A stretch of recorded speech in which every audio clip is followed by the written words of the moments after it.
traveling to Romania, and I called this presentation a Balkan telenovela because it is. First, we will start by meeting the players, because of course there are some actors that we need to be mindful about. In Romania, we have 5 main parties right now that are important to note. The first one is the first two, actually. They're the Social Democratic Party affiliated to SND and the National Liberal Party affiliated to EPP. These two have formed the main forces in Romanian politics in the past, since the fall of communism, actually. Both have old strings attached to the previous regime. They are both have very they're split in a way in which the Social Democratic Party is mostly has a base voter base that is mostly vulnerable populations, older generations, and people that will depend on the welfare system, let's say. And the National Liberal Party is more bourgeois. Their voters are urban elites and entrepreneurs, but they have the same kind of narrative. They will be very pro-European in Brussels, and then come back home and say whatever opportunistic thing that will bring them votes. Both parties are in decline. This is very interesting because most people are tired of the same narrative and tactics, let's say. And then a third important actor is the Hungarian Democratic Union of Romania. This is a very small party affiliated to EPP as well, but they are silent kingmakers and they have such a good mastery of coalition politics. Then, come 2005, around 2005, 2010, one new party came into being, and this party was actually founded by the guy who won elections this weekend, Nicu Jordan. I was part of this party, by the way, so this party has a very good, coming back to the diaspora and how to activate, how to campaign outside a country. I was part of the diaspora section, and basically we were very well organized in mobilizing voters back then, but I left the party after some tensions started to appear. This party was anti-system, anti-establishment, mostly anti-PSD and PNL. What happened in the meantime, they kind of forgot the main purpose of the party, so they started to use the same tactics that the old guys were. They actually even removed Nicu Jordan from power, and he had to leave the party, as well as some of the supporters that he had raised in as a basis. They are pro-EU. Mostly, I wouldn't say they would use they remain pro-EU without coming back home and saying some otherwise. But there's a lot of internal drama. Let's say this party is made of people that will not. There are free thinkers, and so people will actually say something when there's a problem, and they will blow the whistle.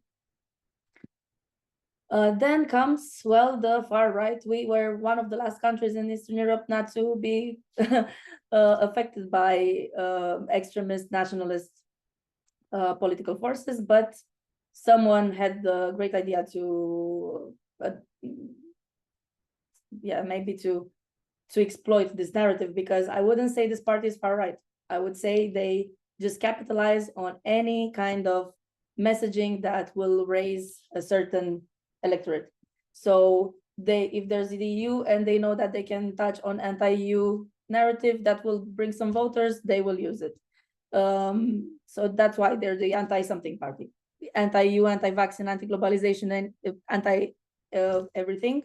I think if they would be like, if there's a poll that says people are anti-Chihuahuas, they will be anti-Chihuahuas out of nowhere, so, or something like that. So this is how you should take them. They're very opportunistic, but they have such a great online mastery, which is insane. Their TikTok game is very, very good. They're also having this like discrete networks on Telegram and obscure Facebook pages. The way they operate is very interesting as a case study for political campaigning. Now, let's go into the election that wasn't. And here we go back to the 2024 drama. So in November 2024, Romania held the first round of elections, and we didn't know who is going to win, but for sure, we did not expect an independent nationalist candidate that no one was even including in the polls to win first as a front runner, followed by Elena Asconi from USR, so party affiliated to Renew Europe, Marcel Ciolacu from PSD, George Simion from our. This is important. So the Social Democrats, it's the first time in the history of Romania that they don't reach the second round of elections. And also important to note that George Simion, so the leader of our, who got first round in the first round of the second round of elections. Sorry, it's very complicated. So in May 2025, this guy George Simion came first, but in the first round he came fourth. Who is Călin Georgescu? Well, nobody knew until the 24th of November, the day of the elections, where you can see that the Google search results just spiked out of nowhere because nobody actually understood where he's coming from and what he was doing. You can also see that on TikTok, it's very interesting as a platform for political campaigning. These are the main the hashtags that were most employed. So you have George Simion, the leader of our, and then Călin Georgescu on the fourth. Yeah. What is this sorcery? Well, it's social media campaigning. TikTok, Telegram campaigns, more than 25,000 TikTok accounts were used, using local influencers that were paid. They were organizing themselves into the Telegram chats, telling them what to post, where to post, how to post, and providing money. Interestingly enough, Călin Georgescu declared zero money spent at the electoral bureau, because they have to declare exactly how much they have spent, and he declared zero. This was already a huge red flag. They claim that it was the people that funded the campaign, but we have seen that, well, allegedly, he has received up to 1 million euros in underdeclared funds. Then the government, well, the establishment, so we have a problem. We need to initiate reboots. So on the 6th of December 2024, Romania's Constitutional Court annulled the results. This was based on intelligent reports, and I'm going to say intelligent reports with a bit of I'm not sure those reports that the intelligence services provided were very legitimate to base an annulment on those. Therefore, the full election rerun was ordered. There were mass protests on both sides of the narrative erupting across the country, and citizens were pretty concerned with foreign interference mostly, and the fragility of state institutions. Then now I will go into a bit of a behind the scenes, let's say, discussion. Here we'll see that there's a lot of drama involving sabotage, spies, Russian military groups. I've seen many conspiracy theories. It's very funny, but at the same time, it's a bit sad. One of the main theories regarding what happened is this mutual sabotage theory. Basically, both PSD and PNL allegedly tried to push Călin Georgescu to manipulate the runoff and to get a weak candidate to run against their own. So basically, they wanted their candidate versus a weak candidate, and they both somehow, this is a theory, right? They both bet on the same guy. So what started as a tactical move turned into a major miscalculation. This led to the vote inflation and backfire for both parties. This remains an internal theory, but it's highly plausible.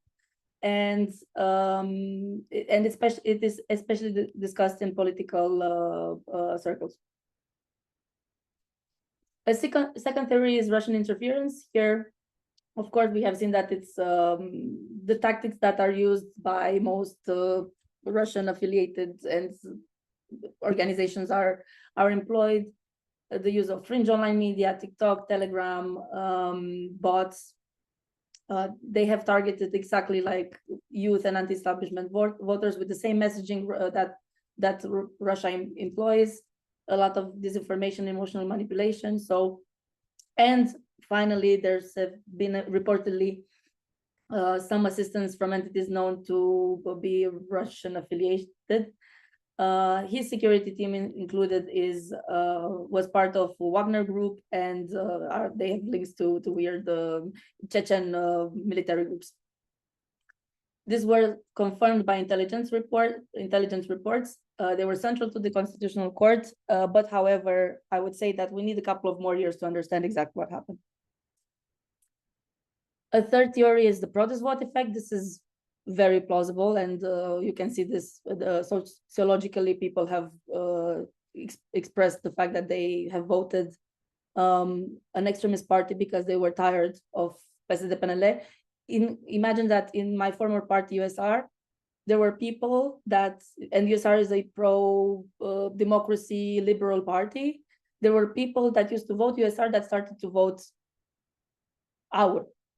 It doesn't make any sense. They were just protest voters. They would vote for any party that would come, and that would be new and against the establishment parties. So yeah, this is the third theory. And then a fourth theory that is also very interesting is that Romania is a country where intelligence networks are very strong still. And there is this theory that Georgescu was pushed to break votes from Simion, who is the other extremist candidate, because they didn't want Simion to reach the result that he reached right now, which is almost 40%. So yeah, this is another fourth theory. Again, we need a couple of more years to understand exactly what happened, and maybe I will come back to to explain that in a couple of years. Well, regardless of what happened, democracy.x has crashed. It is not okay for a country to annul elections. It is not okay to have a new round just because the person that was, someone that came out of nowhere won. After all that happened, the prime minister resigned, the president resigned, a new acting president was appointed, Ilie Bolojan. This is an important name because he might become prime minister next. Georgescu was barred from rerunning, although, as I said, the case is not yet solid enough to actually, there was no independent court to look at all the facts and so on. There are two new main candidates, so George Simion from our and Nicu Șordan, independent centrist pro-EU.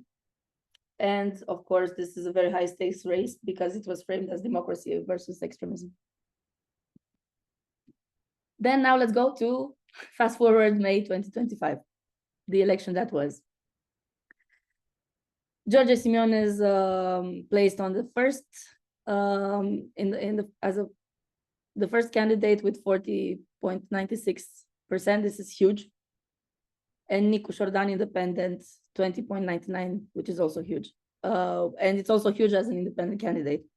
But he is also former mayor of Bucharest, which gave him a lot of, he was mayor of Bucharest, so gave him a lot of visibility. Interestingly enough, the candidate that went second in the first round dropped significantly. So you can see how volatile the race was. And this is also pretty interesting because it makes you think, okay, is there any predictability? Can we actually know who, how, what? What? Fortunately for me, not for others, I would say Rerun didn't win this time, let's say. Nicu Șordan won the presidency with 53.6%. You can see that from 20 he raised. It's seen as a victory, of course, for democratic stability and new alignment.